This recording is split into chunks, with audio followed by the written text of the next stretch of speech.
Hello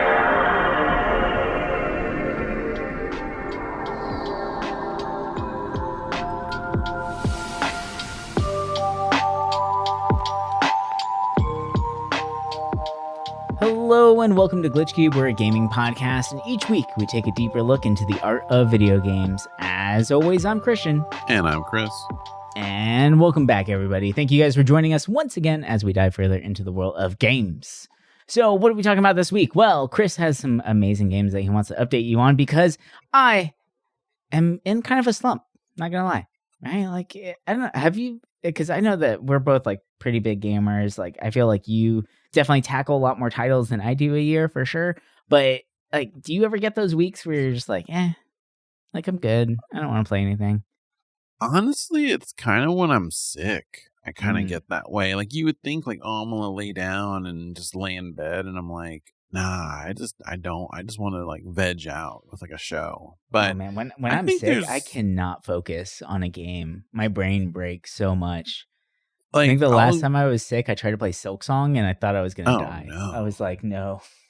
No, I'll put on like Dynasty Warriors or something like brainless, and just play that. Right. But there's times where I do get that, but I don't know. Recently, I haven't really had that problem. It's more so I wish like, and I can do this if I wanted to, like watch something while I play because, there's a lot of movies and shows I want to watch, but I've been playing like stuff that's actually kind of interesting where I'm like, oh, it'd be kind of weird to have something going on while I'm playing, like I want to be focused. Right. But yeah, I feel like I haven't gotten that in a while. Like I've been weirdly very motivated and it's more like, man, I got like 20 games I want to play, but I don't know which one to start with, even if they're on my list.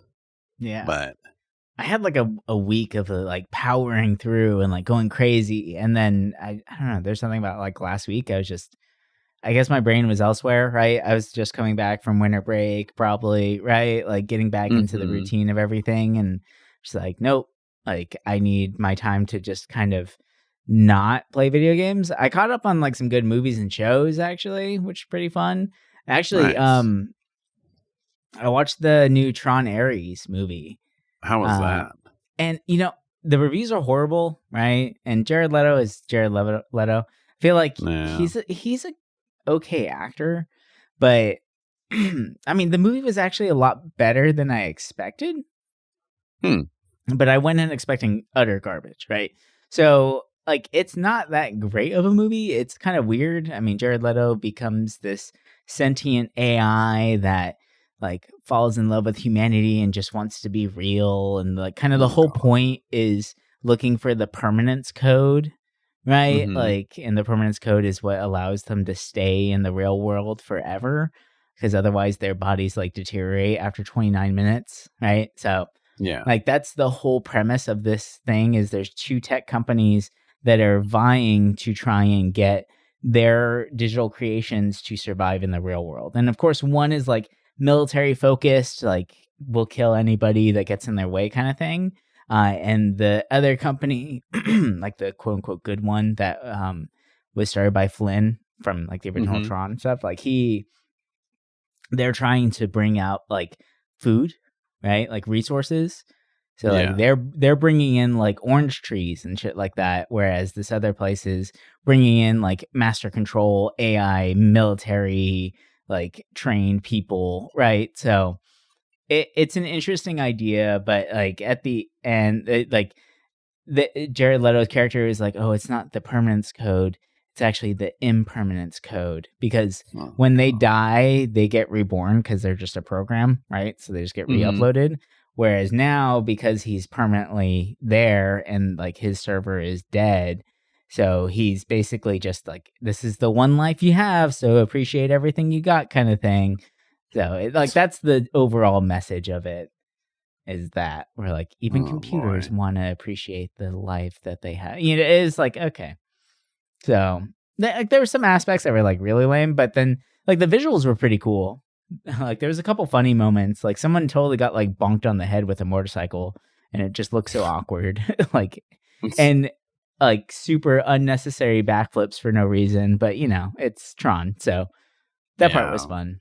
Yeah. The music's not bad. I don't like the 9 Inch Nails. Like I like them, obviously, I really do. But I feel like the Daft Punk soundtrack of the last Tron movie was just that one was so special. Good. Yeah. Yeah, it's hard to beat. I mean, the music was good. It definitely did help like enhance the scenes, but man, those Daft Punk tracks were like so on point that it's hard to really like compete with that, to be honest. Yeah. And like what a better band, you know? Like Daft Punk is perfect for that stuff. It really is, yeah. So, yeah. And then real quick before we get into like games and stuff like that, because I know you got some good ones. But like I started watching this show called Sentenced to be a Hero. It's a new anime that's coming out. And it's pretty damn good. Like I'm really liking it. The style of the drawings are pretty insane. Like it's very like it kind of looks like video game art, to be honest. Like the way it is set up, and it was some of the characters. I kept trying to think like, have I seen these characters before? And I was like, what video game are these things from? So like that's kind of like the vibe I was getting. But I really like the way they handled their first episode, because the first episode is actually an hour long to like get people really into the show itself. But that's the idea crazy. The idea behind it is actually pretty cool, where like you have these people who are heroes, or quote unquote heroes, and really they're criminals that have been sentenced to a life of like servitude as like military, right? So like it's kind of like Suicide Squad-y, right? Where if they disobey orders, then they'll get killed. But the thing is that if they get killed, their soul is just going to get ripped out of the underworld and put back into another body. So they have to just keep fighting and listening. And every time it happens, they lose a little tiny bit of themselves before they end up becoming just like an empty shell, right? So it's a pretty cool premise. I don't know. It seems like a lot of fun. I'm curious to see where it goes. But like that first episode was pretty great, man. Like the animation was really, really well done. It felt like just a straight up like cinema movie, the way the animation was. And if that's how the rest of the show is, like I'm here for it. Like it's gonna be. I have to check it out. I need like a new anime to watch. I've mostly just been watching old stuff. Yeah. I thought it was about picking up Fist of the North Star again, but that'd be cool. Yeah. Been just like on a catch up kick. Yeah. They're like Cowboy Bebop. I don't know. We'll see. But yeah, no, this one looks pretty good. Definitely recommend that one. And you know what? Like I recommend Tron Ares too. Like go into it and just expecting nothing, right? It's one of those like turn your brain off and just enjoy the pretty lights kind of thing. So you do that and it's perfectly fine. But what are you playing, man? What do you got on the docket?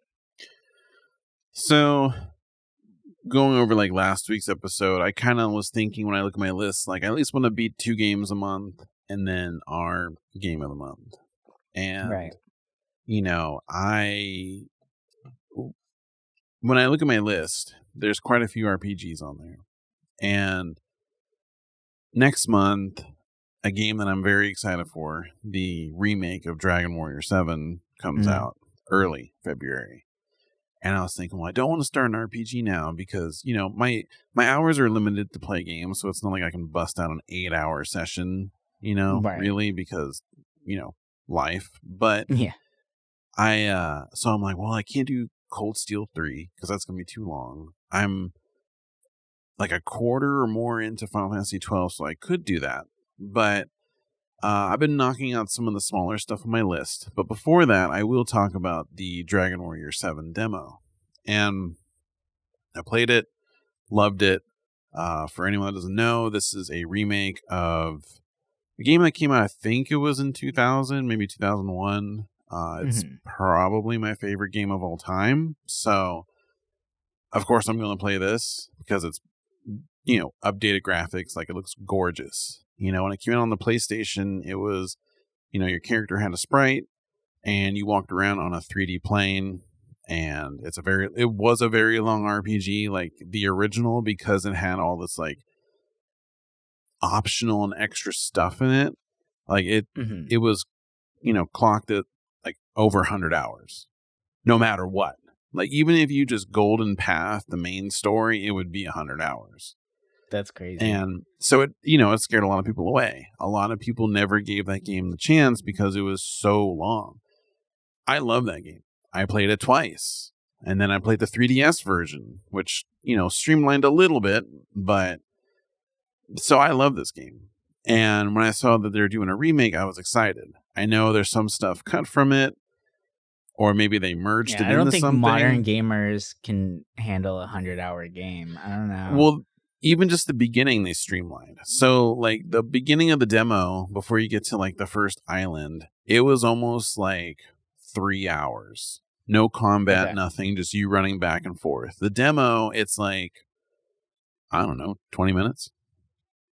10 minutes. See, like nice. It's very nice, quick to the point, and it just flows. It works good because it was unnecessary in the original. It was just you going back and forth. And, this, I think, is the perfect way to kind of play it because it's just what more people are used to when it comes to modern RPGs. Mm-hmm. And, with this demo, basically you get to do the first island. And for people that don't know, you are living on this island, has a kingdom, like a castle, right? And a little fishing town to the south, and there's a shrine. And that's the world. People are like, well, we're the only island in this world, and that's it. When you look at the world map, it's just you. And, there's not spoilers because it's, the first 30 minutes of the game. You find these little shards, and you go to the shrine, you put the shards in, and you get warped to this other island. And when you go there, you just see that island, not your old island. And basically, the gimmick with Dragon Warrior 7 is you're doing these fragments, you're going into the past, right? Or you're going to these islands, and you do the scenario, and then when you finish that scenario, it shows up in your, in your world, right? Where now it's next to your island.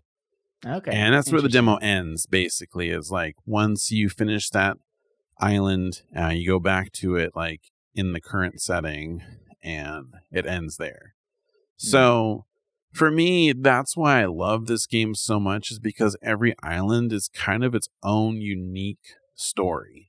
Right. And some islands do, like, all of them do connect to the main story in some way, right? But is there like a revisit mechanic of like going back to previous islands, or is it kind of like levels where it's like, it's kind of like I finished level 1? Okay. But like there were times where you would have to go to a town on one of these islands, and then, for an item maybe, right. But not really. I remember there were some times where like islands you unlocked were like right next to an old island. So you would end up going back there to see changes because now there's more island to see. But got it. It kind of played like that, but most of the stories were always self-contained. And it felt like I was playing like, 15 different stories. And some of them, like most of the stories, are pretty bittersweet, right? They're all kind of, I don't want to say the game is melancholic, but like it's definitely not as like cheery as like some other Dragon Warrior games. But that's why I love it, because it's so different. And, with this, they kind of streamlined how the battles are, the leveling, like they just made it very user-friendly. And it was awesome seeing a game so special to me in such amazing graphics. And I'm excited. The demo was fantastic. I loved it.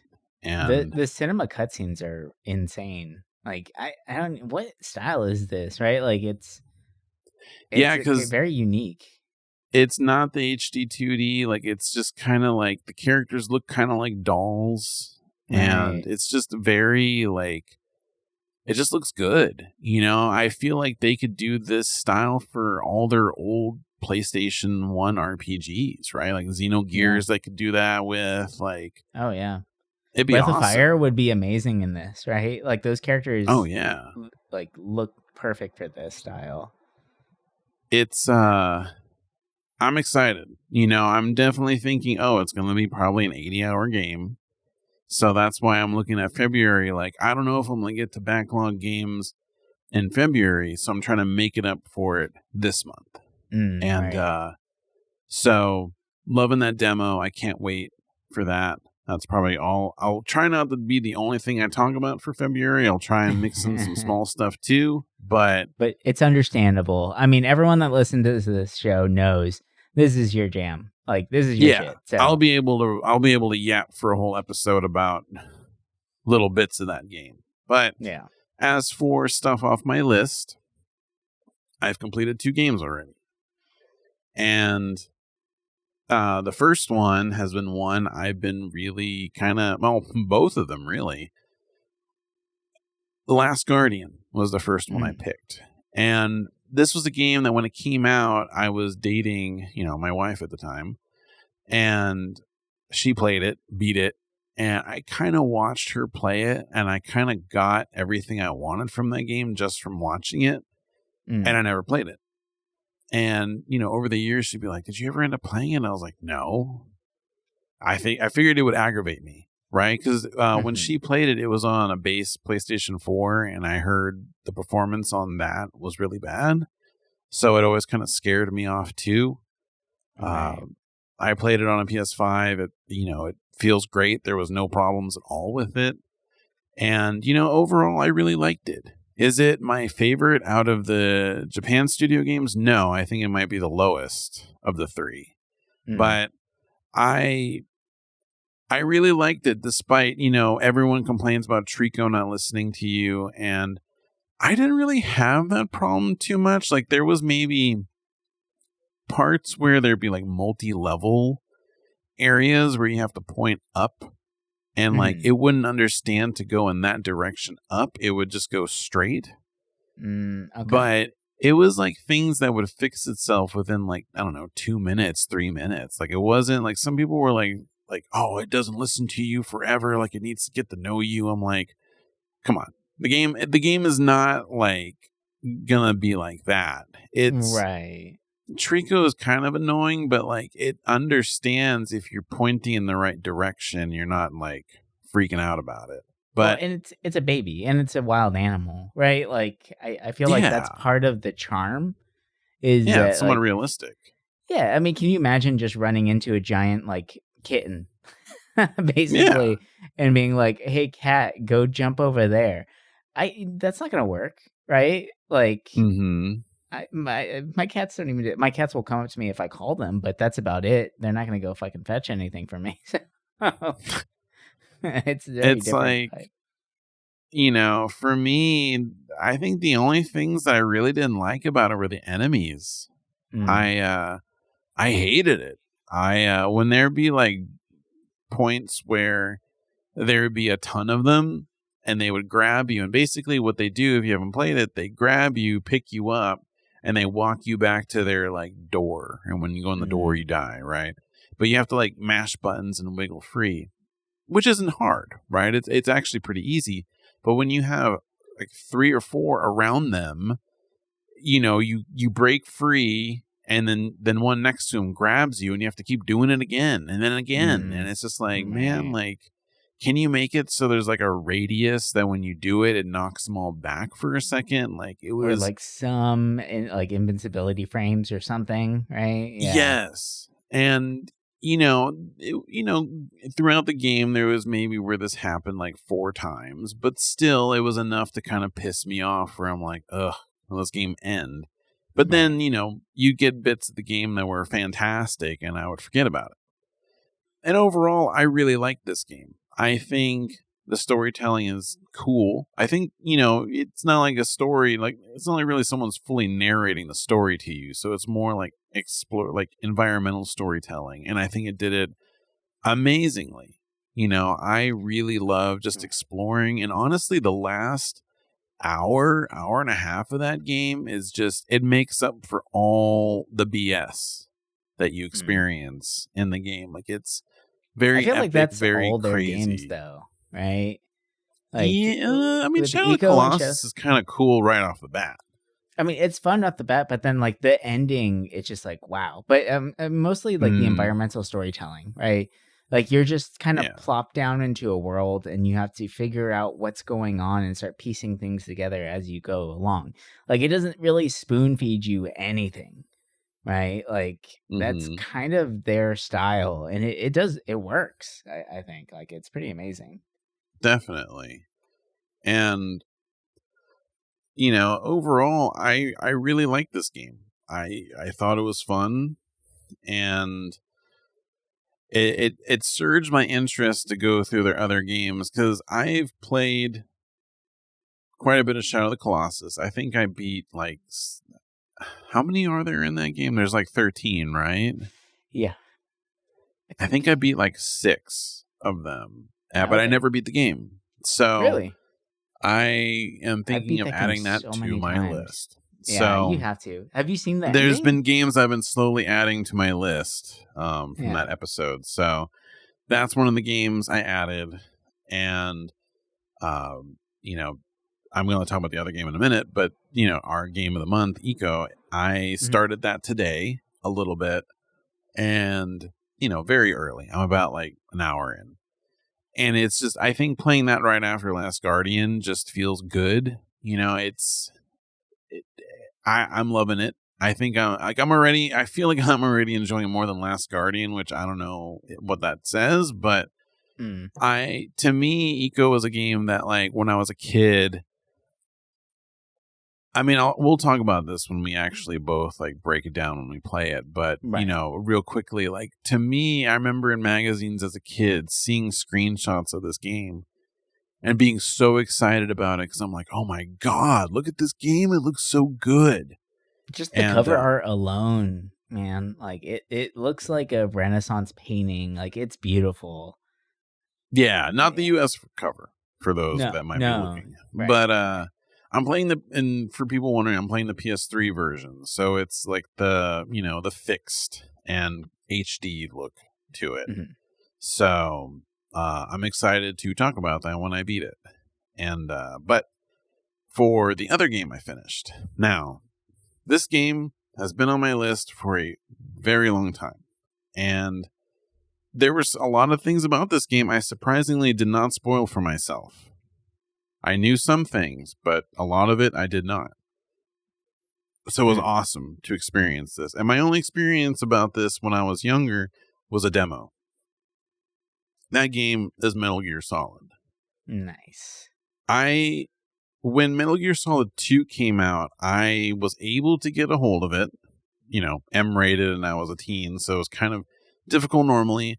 I beat it, loved it, and I was like, this is cool. And then I played Metal Gear Solid 3, and then I was like, this camo system sucks, and then just wrote Metal Gear off.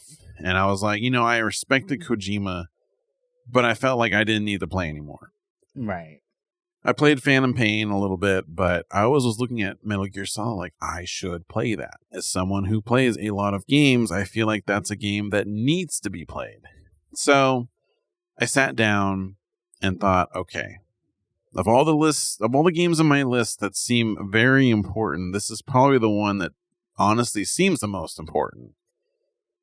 And my God, this game's amazing. I feel like also with the current political climate, at least in the US, this game is kind of crazy to play right now. So for me, playing this as an adult as well definitely hits. I think me playing this when I was 10, I probably would have not understood it as much.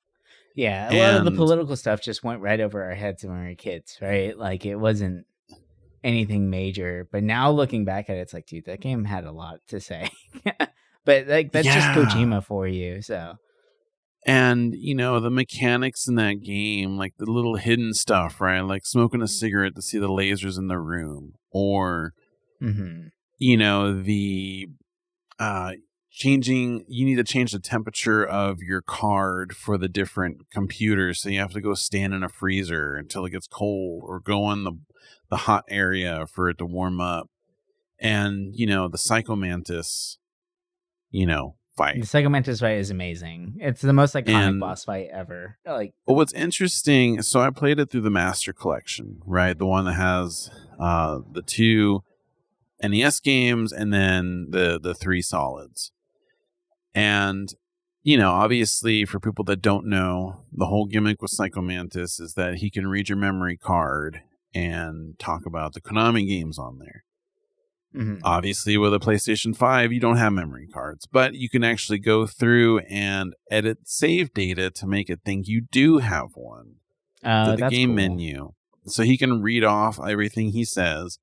And then another thing for those that don't know, spoilers for the boss fight, though, I mean, I kind of figure people would think this would be spoilers anyway talking about this, but having to change the controller port.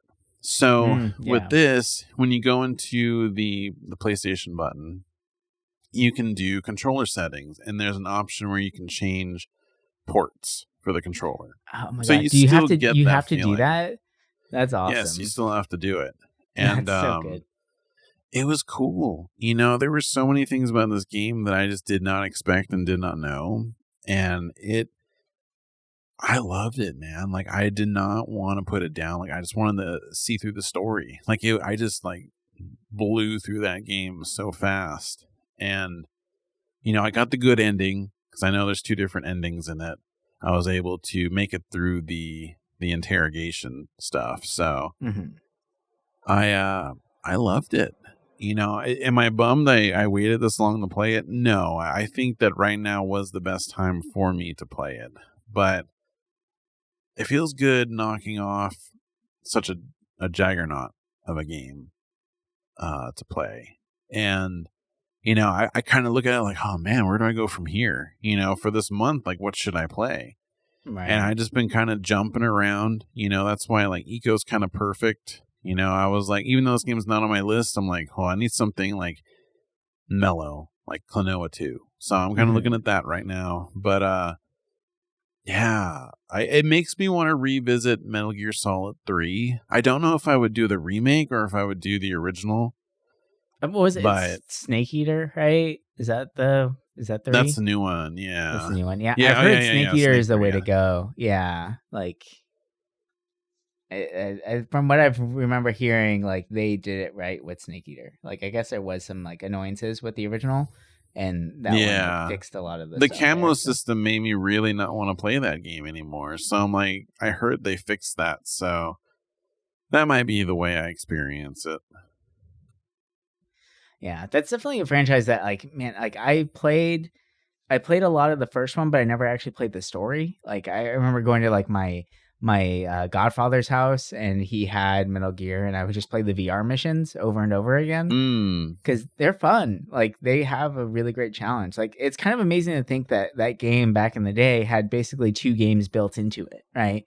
Like, you had this great story behind it, but then the VR missions go on for a while, and they're actually very challenging, but they're really good. Like, if you want to get really, really good at that game, like, play the VR missions, right? Like, they teach you all the mechanics in a really fun, like, arcadey style way. So it's like training plus new game, right? And then I remember I never played 2, but what we did is, like, I think it was in middle school, man. Like, my buddy had it, and he would only play it whenever we were all together, right? But I remember the funniest thing about it was that he didn't have a memory card at the time, so he could never turn it off. Oh, no. So, like, he would leave his PlayStation on all day and hoping that his mom wouldn't come in to turn off the PlayStation, because if she knew it was on, she would just turn it off, because it's such a waste of power. So he left his PS2 on for weeks, because his family just never got him they never got him a memory card, which is just so funny. So it's pretty great. Then skip 3, I beat 4, like, played 4 all the way through, and I love that game. I think that game is so cinematic and so amazing. I mean, it does, like, that's when Kojima really went off, like kind of crazy there a little bit, because like, at one point there's like an hour and a half long cutscene, which is just insane. Yeah. But, like, that's Kojima. And honestly, the cutscene was amazing. I just remember, like, running into it at probably the most inopportune time, because I was playing through it, And I think I was like 30 minutes into the cutscene. I'm like, dude, like, what is going on? So I started like Googling it, realized it was that long, and I had to leave for work like 10 minutes later. I'm like, oh my God. Like, I don't want to skip this because I want to see everything, but I can't save yet because I can't save in the middle of a cutscene. And if I turn it off, then I have to redo the whole last part again, right? Like, I was like, oh, this fucking sucks. And it just reminded me of like playing it with my buddies and not being able to turn off Metal Gear Solid 2. I was like, well, I guess I'm just going to pause it and hope for the best and just finish it when I come back from work. So it was pretty funny. But yeah, dude, it was good. But I never checked out 5 either. So I feel like that one got a little weird for me. But yeah, no, I'm excited. I'll have to check it out. And I definitely want to check out some more of that Metal Gear. I got Metal Gear on the Switch actually, and I've been wanting to check it out. So maybe that'll be one that I play in between, besides Ego, of course, because that's our book club game. For those of you guys who don't remember, who might have missed last episode, we are doing a gaming book club this month, and we're going to try and do it each and every month of 2026 and see how that goes. We're tackling a different game, right? And we're going to be playing it together. We're trying to pick games from our past, ones that we missed out on. So we're going to be seeing what we get up into, right? To start it off in 2026 for January, Eco is our first game of our book club, our gaming book club, right? Which we still need to figure out a good name for it, but we got all year to figure it out, so we'll get there. But anyway, I think that's gonna do it for us this week. Hope you guys have enjoyed this little conversation here. I know it was a little different, a little bit older games, a little bit of anime sprinkled in there, but everything is just all good. It's creative, it's fun, it's it's just pure entertainment, enjoyment, all that good stuff.